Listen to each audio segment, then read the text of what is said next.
ये उस वक्त भी और अज भी कि अगर अज काफर मुसलमानों के खिलाफ बरसरे बेकार है तो मुसलमानों के फरज च शामिल आ के खड़े हो जाए।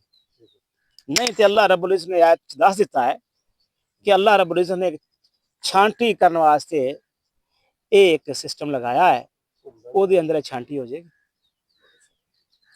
ये छांटी हो रही है, आजमाइश ही ऐसी आजमाइश की दुनिया है। हुण जिस तरह ही इस पूरी सूरा आले इमरान के अंदर पढ़ लिया कि यहूदों ने सारा तुम्हारे दोस्त नहीं हो सकते, इन्होंने गहरियां दोस्तियां जड़ियां ना वो वाबस्ता ना करो, इस हद तक अगे ना जाओ कि तुहाडे मुसलमानों के खिलाफ तुसीं भी नाल उन्हां दे नाल खड़े हो जाओ। जदों मुसलमानों के खिलाफ जंग बरसरे बेकार ने कफार और मुसलमानों को मार रहे ने, उन्होंने बच्चे भी जेनोसाइड जिहड़ा होया है कि लंबे चौड़े पैमाने ते गजा के अंदर अज भी ये आजमाइश मौजूद है। इस आयत की रोशनी देखो तो गजा और कश्मीर तुहाडे सामने मौजूद ने। गजा और कश्मीर के अंदर आजमाइश मुसलमानों की आई है।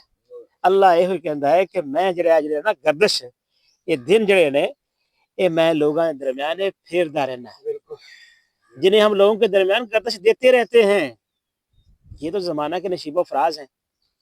तो देखो यो ही वक्त सी मुसलमानों के उत्ते कभी वक्त आया सी कि नहीं आया। वर्ल्ड आर्डर मुसलमानों का चलता सी, अज कफार का चलता पे। अज गजा और कश्मीर मुसलमानों के जिहड़े दो इलाके ने, दो मुल्क ने, वो इस वेले पूरे अताब के अंदर ने। इत्थे अल्लाह ने इन्होंने क्या है कि नहीं तुसीं सबर करना है, हाँ सबर करना और साबित कदम रहना है।